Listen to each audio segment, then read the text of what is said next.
You're good. We don't need to. I'm not worried about that. Okay. So first of all, I just want to say I really enjoyed that, and the kids had a blast. Somewhere down here, I actually found the kid who was like, "This is so much fun," and I'm so glad that we're doing this, and I think that is amazing that the kids had that much fun. Can I ask you to explain to me, because I didn't get this part, was this a review? Was this an intro? What was the activity? Most of the reviews we'd already gone over, things like Prohibition and kind of a broad talk on the 20s. So a couple of the names that they were finding were figures they had talked about. There were a few new ones thrown in, just to kind of expand the length of the task.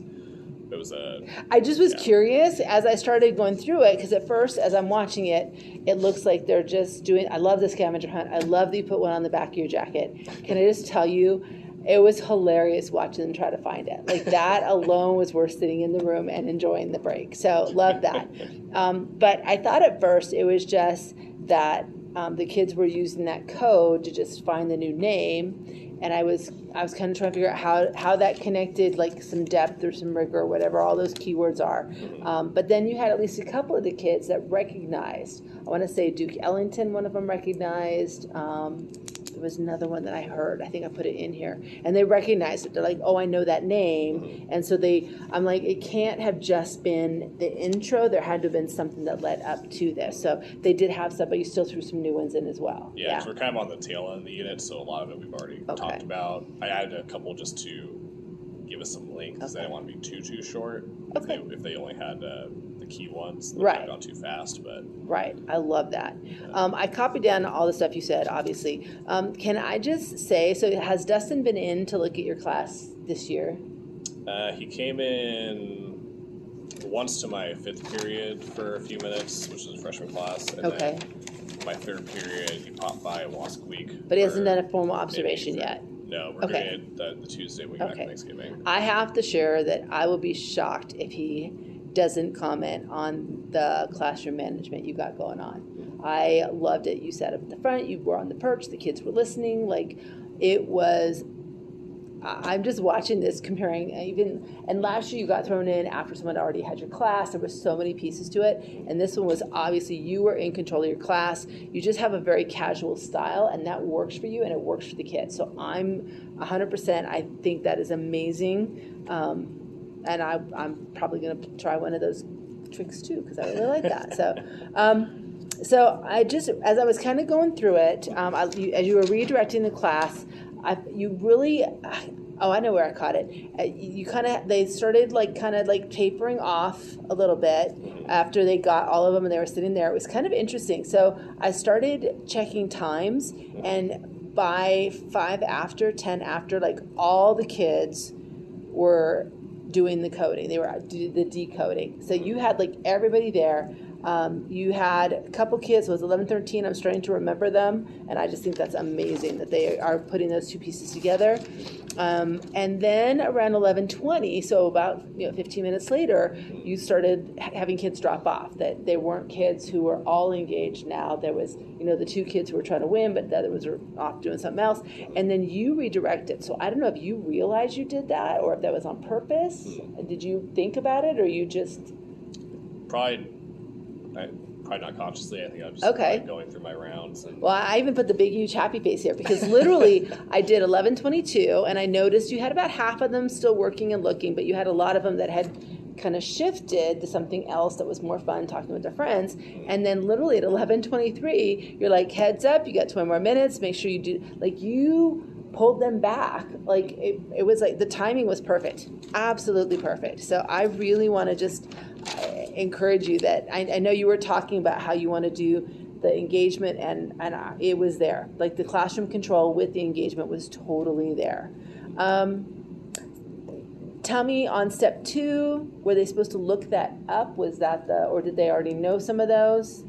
Yeah, I was just because it's the first time doing it, I didn't know if just decoding names was going to be a long enough game, so I added a second piece, which was just looking up, basically just add the extra detail. Okay, why were they pop culture figures? So Duke Ellington was a jazz musician. We have Babe Ruth, who's a baseball player. So some of them they know, or some of them they don't. So some of them they have to look up, and some of them they should be able to just write down what it is. Mhm. Okay. Yeah.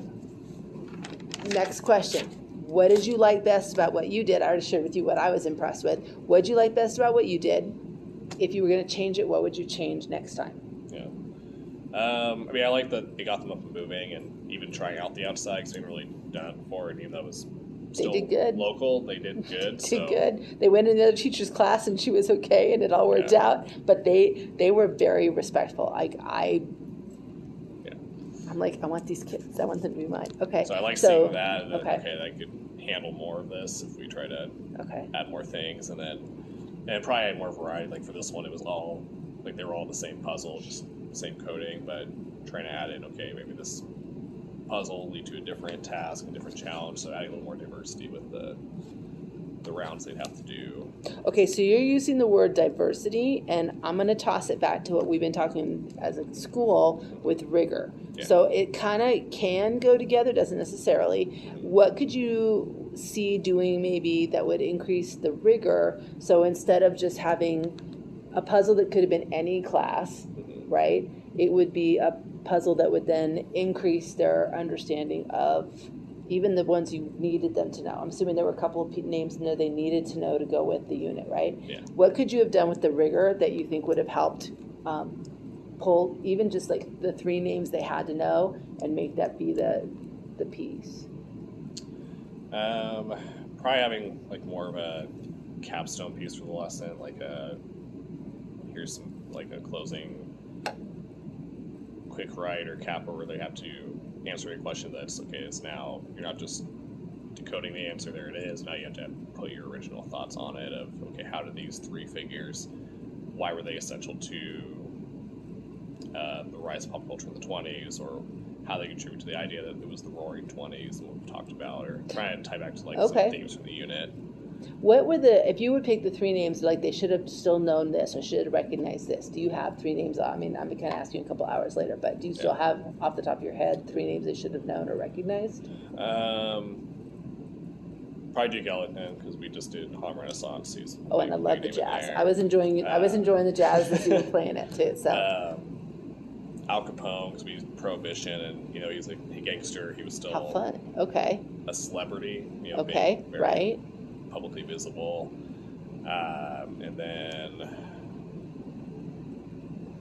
probably another one would be like F. Scott Fitzgerald because I referenced a lot of like Great Gatsby and themes, and some had read that book, so they were able to tie that into the conversations we had, just like the big party lifestyle. I love that. Okay, so, and I like what you actually did, having them look things up. I'm okay with that. I think the only thing that, I mean, as I was looking at it, as you're talking about, moving to diversity, I think that was the one piece of the whole lesson that it was all about the coding and not about the history, other than the fact that they recognize names. And so I'm thinking if you can find maybe a way to, grab that, like because they recognize names, find one you recognize from here. And you said he's coming in after Thanksgiving? Yeah, the Tuesday after Thanksgiving. Okay. Are you looking to do something similar to this, or just you were trying this out to see if it worked? Sorta, not necessarily a scavenger hunt, but because we're gonna be on Great Depression, okay. So there's like a stock market simulation I want to try. Okay. Where they'll be in partners, and we basically simulate running the market where they're having to trade stocks, and then it ends with the market crashing, and they lose it all. And then they come to me, and I teach them econ. But so I guess as you're looking for what you liked, and again, that lesson went so well. I do think I'll be interested to see what Dustin says. The ending, and that's tough for every teacher. The ending is such a challenge. Like it becomes like this kind of like water flowing, and I think that was a part of it. Like it was as you were going out. That might still be something that he may mention, and that you might continue like as you're looking for additional cycles to make that, like what can you do to maybe like solidify your ending. But even how many years of experience I have, and I will tell you that's the one that most of the time it's because I don't I'm like, I'm not worried about the ending. If I have freshmen, I was way more worried about the ending. But Yeah. with juniors and seniors, I'm like, yeah, you're fine, we're good. Yeah. But that may be a thing. If he brings it up, that might be worth your time to do another cycle with that. Okay. But the other would be to look at how you can take, what was a hugely fun activity? Hugely fun activity. But instead of maybe having 24, have 20, and then design something afterwards that would capstone, like you're saying. I don't even know that you'd have to do writing. I'm picturing a sort, have them divide up the ones they recognize, the ones they don't, and then see if they can make a comparison. Something like that, something that's still fun, but then adds to their knowledge base instead of just having the fun with the decoding. I have to admit, as I'm watching it, I'm looking at it, just so much fun. And yet at the back of my head, I'm like, but that's like a escape room game. I didn't feel like it was getting as much as you probably could have on one last piece. And again, I've marked on here when they talked about they remembered the names. I'm like, so that it was possible. I think there was something that got, and especially as your first time running it, of course, we all get better as we keep moving forward. So this is not in any way a criticism. I'm just saying, as you're talking about making it differentiated or making it like more, I think that may be where you want to like look, leave yourself a sticky note and look next year. Yeah. See what you can add to that last piece to grab on to the names. You're like, they've already seen those names, bring them back again and make them matter, basically. And I love that. The only one I've got is the Fitzgerald, but that's because I know in modern world history his name was actually one of the ones they had to learn for the writers after World War I. So I think that's it. I have one last question.